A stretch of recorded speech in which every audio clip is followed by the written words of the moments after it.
कहानी शुरू होती है सन 1939 में। ये वो वक्त था जब वर्ल्ड वॉर 2 शुरू हो चुका था। इसी दौरान हमें एक ऑस्ट्रेलियन माउंटेनियर को दिखाया जाता है जो अपनी प्रेग्नेंट पत्नी को छोड़कर पीटर नाम के एक आदमी की टीम के साथ हिंदुस्तान के लिए निकल रहा होता है। दरअसल हिंदुस्तान में हिमालय पर्वत के पास जाकर दुनिया की जो सबसे 9वीं ऊंची चोटी है जिसका नाम नांगा पर्वत है, उस पर चढ़ाई करना चाहते हैं। ये पूरी टीम अब पर्वत पर चढ़ना शुरू कर देती है। जब ये ऊपर पर्वत पर चढ़ रहे होते हैं तभी हेनरिक का पैर फिसल जाता है और वो बहुत बुरी तरह से गिरता है, जिसमें उसका पैर जख्मी भी हो जाता है। पर वो किसी को अपनी चोट के बारे में नहीं बताता क्योंकि वो वापस नीचे नहीं जाना चाहता। वो किसी भी कीमत पर शिखर तक पहुंचना चाहता है। ये सब के सब आगे बढ़ते हैं और कुछ ही घंटों के बाद यहाँ पर मौसम खराब होना शुरू हो जाता है, इसीलिए इन्हें एक जगह पर कैंप लगाना पड़ता है। पर अगले दिन मौसम और भी खराब हो जाता है, इसीलिए हेनरिक की टीम का जो इंचार्ज है जिसका नाम पीटर है वो सबको ऑर्डर देता है कि हम सब नीचे वापस जाएंगे। इस बात से हेनरिक को बहुत गुस्सा आता है। वो पीटर को समझाने की कोशिश भी करता है कि हम बहुत नजदीक हैं, हमें ऊपर जाना चाहिए। पर पीटर उसकी बात नहीं मानता और वो अपने साथियों के साथ नीचे उतरना शुरू हो जाता है। हालांकि हेनरिक ऊपर जाना चाहता है पर वो जानता है कि यहाँ से ऊपर अकेले जाना असंभव है, इसीलिए वो भी टीम के पीछे नीचे उतरना शुरू कर देता है। तभी उसे एक आदमी मिलता है जो उसे दलाई लामा का फोटो देना चाहता है, पर हेनरिक मना कर देता है। वो कहता है कि मेरे किसी काम का नहीं है। वो आदमी कहता है कि ये तुम्हारे लिए एक अच्छी प्रोटेक्शन होगी। वो फोटो लेकर वापस नीचे पहुंच जाता है जहां पर उसके सभी साथी बैठे होते हैं। यहाँ पर कुछ ब्रिटिश ऑफिसर्स भी होते हैं और वो हेनरिक को बताते हैं कि जर्मनी के बीच में और ब्रिटिशर्स के बीच में युद्ध शुरू हो चुका है, जिसके हिसाब से तुम अब वॉर प्रिजनर हो।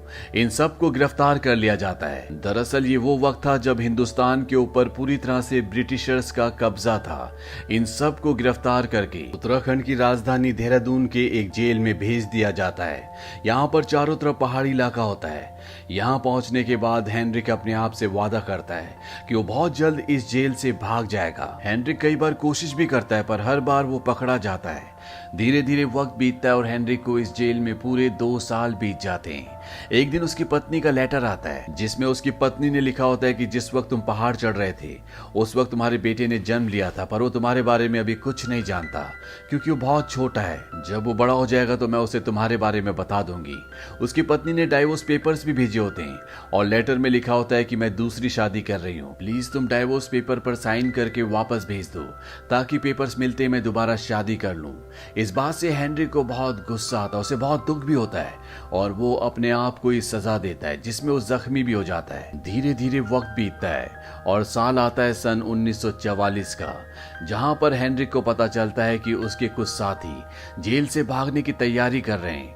हेनरिक भी उनके साथ मिल जाता है। यहाँ पर ये सब के सब लोग हिंदुस्तान के लोगों की तरह कपड़े पहन लेते हैं और ब्रिटिशर्स को धोखा देकर हेनरिक और उसके साथी यहाँ से बाहर निकल जाते हैं।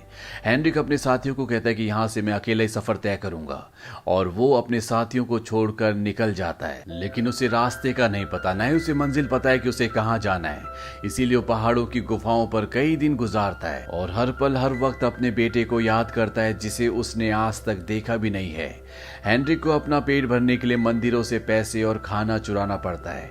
एक रात को जब उसकी तबीयत खराब हो जाती है तभी उसके पास एक आदमी आता है और ये आदमी उसी का साथी होता है जिसका नाम पीटर है, जिसके साथ वो जेल से भागा था। ये दोनों की दोनों रात वहीं पर गुजारते हैं। अगली सुबह पीटर हेनरिक को बताता है कि जब तक वॉर खत्म नहीं हो जाती वो अपने देश वापस नहीं लौटना चाहता, इसीलिए वो तिब्बत से होता हुआ चाइना जाएगा जहां पर शायद उसे कुछ काम मिल जाए और उसकी गुजर बसर हो जाए। हिंदुस्तान के जिस हिस्से में इस वक्त ये होते हैं यहाँ से तिब्बत का बॉर्डर 65 किलोमीटर दूर होता है, पर यह सफर इतना आसान नहीं होगा क्योंकि इन्हें पहाड़ों से, ग्लेशियर से और कच्चे रास्तों से होकर गुजरना पड़ेगा। तिब्बत इस दुनिया का सबसे ऊंचा और सबसे आइसोलेटेड देश है।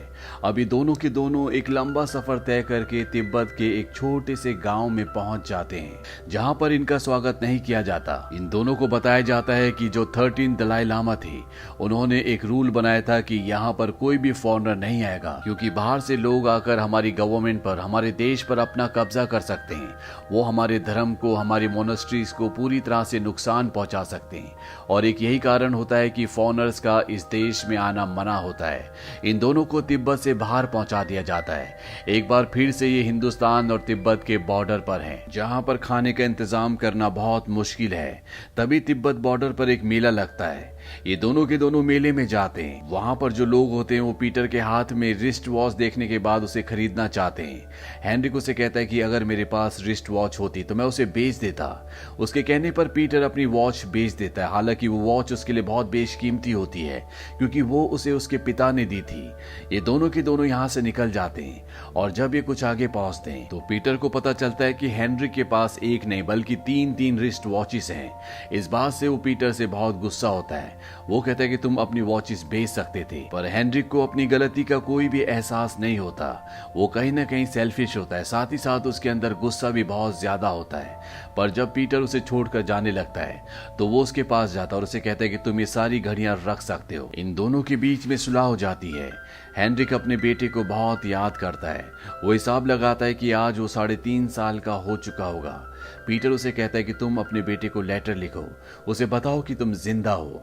पीटर अपने बेटे के लिए यहाँ से एक लेटर लिखता है, जिसमें वो अपने बेटे को लिखता है कि वो किस तरह की जगह पर है। उसके दिल में बहुत सारी चीजों को लेकर पश्चाताप है और उसे उम्मीद है कि जल्द ही सब कुछ ठीक हो जाएगा। यहाँ पर मौसम बदल जाता है और चारों तरफ बर्फ गिर जाती है। ऐसे मौसम में इन दोनों को सरवाइव करना बहुत मुश्किल हो रहा होता है। साथ ही साथ अब ये जख्मी भी हो चुके हैं और एक रात को जब ये सो रहे होते हैं तभी यहाँ पर कुछ लुटेरे आ जाते हैं और इनके पास जो भी सामान होता है वो सब इनसे छीन लेते हैं। ये दोनों के दोनों अब बर्फीली पहाड़ियों पर फंसे हुए हैं। इन्हें नहीं पता कि इन्हें कहाँ जाना चाहिए।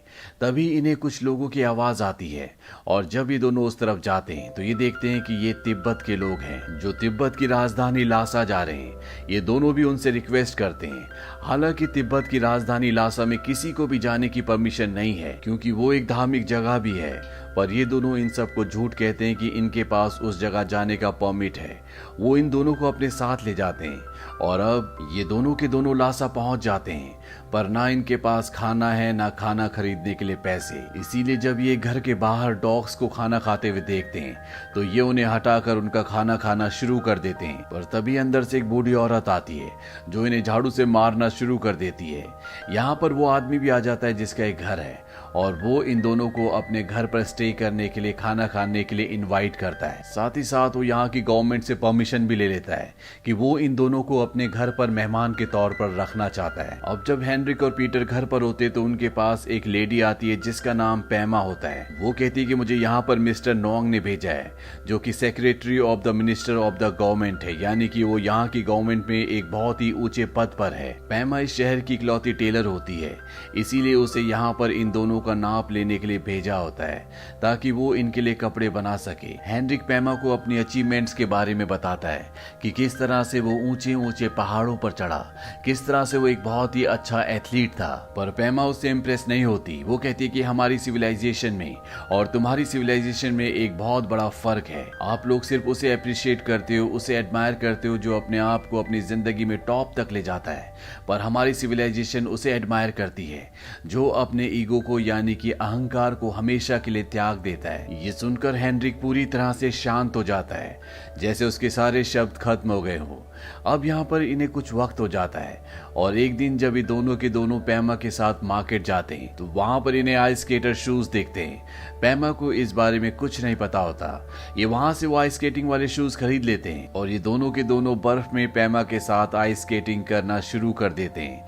यहाँ पर पैमा और पीटर के बीच में नजदीकियां बढ़ना शुरू हो जाती है। ये दोनों एक दूसरे को पसंद करते हैं।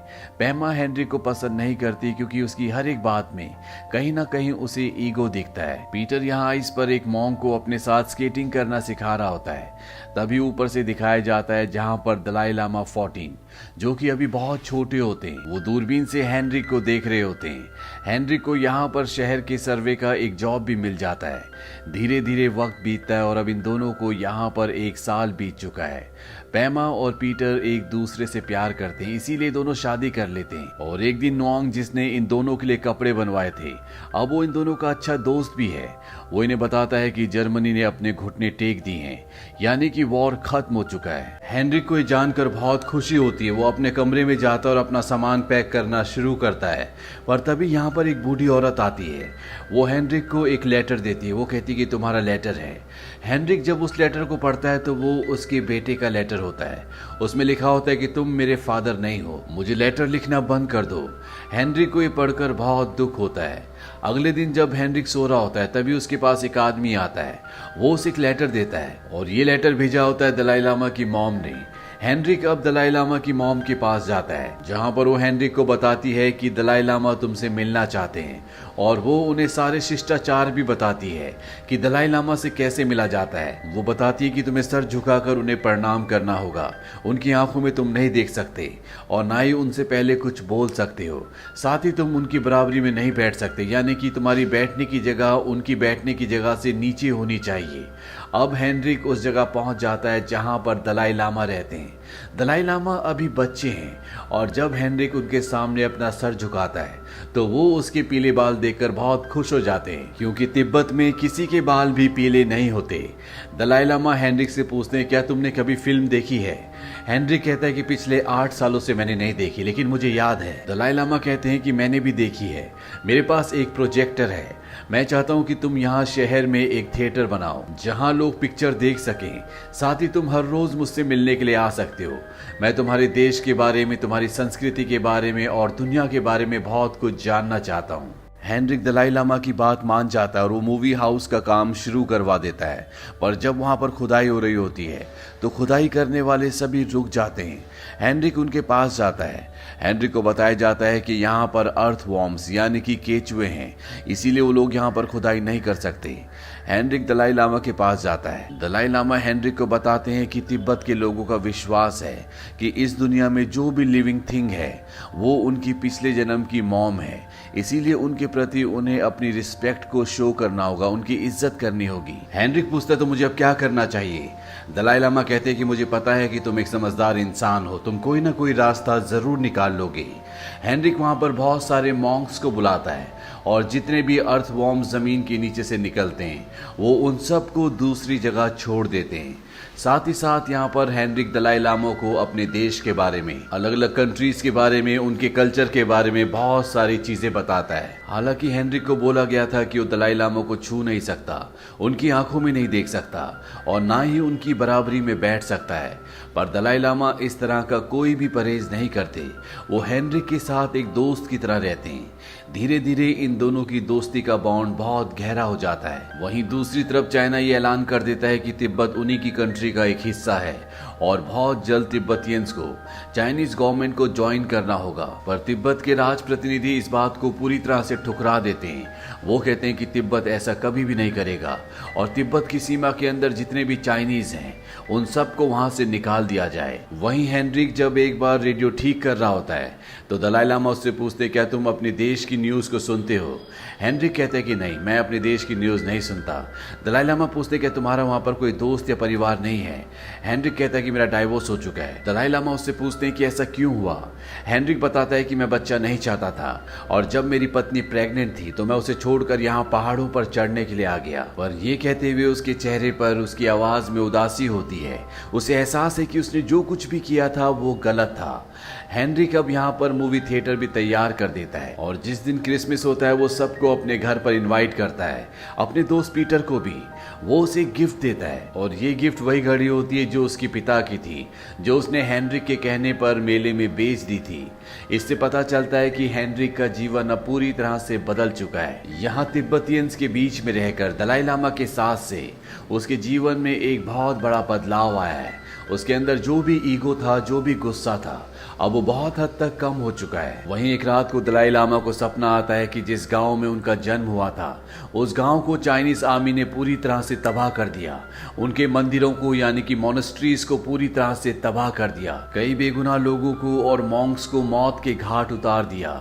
इस सपने से वो बहुत बुरी तरह से डर जाते हैं। पर अगले दिन उन्हें पता चलता है कि जो सपना उन्होंने देखा था वो सब कुछ हकीकत में हुआ है। चाइनीज लोगों ने उनके गांव पर अटैक करके बहुत सारे लोगों को मार दिया है। इस घटना के बाद तिब्बत के लोग जो बहुत धार्मिक हैं, जो शांति, दया और दोस्ती में विश्वास रखते हैं, पहली बार अपनी आर्मी बनाते हैं जिसमें 8,000 लोग होते हैं। हेनरिक को ये सब देखकर बहुत बुरा लगता है क्योंकि वो जानता है कि तिब्बत एक शांति और प्यार से रहने वाला देश है। वो अपने आसपास के लोगों के चेहरों पर डर देख रहा होता है। उसे एहसास होता है कि उसके देश ने जब दूसरे देशों पर हमला किया था जो उनसे कमजोर थे, तो उन देश वालों को कैसा लगा होगा। ये सोचकर उसे अपने आप पर शर्म आती है। अब तिब्बत में चाइनीज ऑफिशियल्स आते हैं जो कि दलाई लामा से मिलने के लिए उनकी जगह पर जाते हैं। यहाँ पर मॉन्क्स कई दिनों से एक रंगोली बना रहे होते हैं जो एनलाइटमेंट का और पीस का एक प्रतीक होता है, और चाइनीज ऑफिसर्स उसे जानबूझकर अपने पैरों से रौंद कर खराब कर देते हैं। साथ ही वो ये भी कहते हैं कि अगर दलाई लामा को उनसे बात करनी है तो उन्हें उनकी बराबरी में आकर बैठना पड़ेगा। वो दलाई लामा से नीचे नहीं बैठेंगे। दलाई लामा कहते हैं कि ठीक है, मैं नीचे आता हूँ, और वो उनसे भी नीचे बैठकर उनसे बात करना शुरू करते हैं। चाइनीज दलाई लामा को कहते हैं कि तिब्बत को चाइना का हिस्सा बनना पड़ेगा।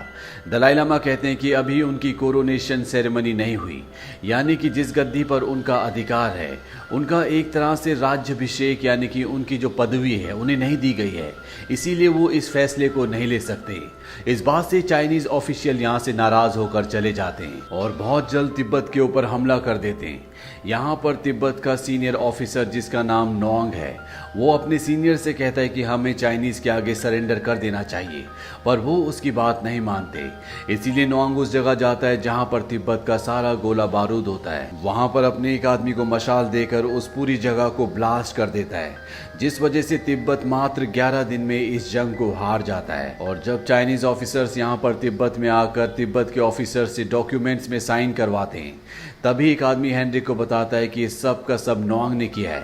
उसने उस जगह को पूरी तरह से तबाह कर दिया जहां पर हमारा पूरा गोला बारूद था। अगर वो हमारे पास होता तो हमारी गुरिल्ला सेना पहाड़ों में चाइनीज सेना को कई महीनों तक, यहाँ तक कि सालों तक भी उलझा कर रख सकती थी, और इसी बीच हम बाहर से मदद ले सकते थे।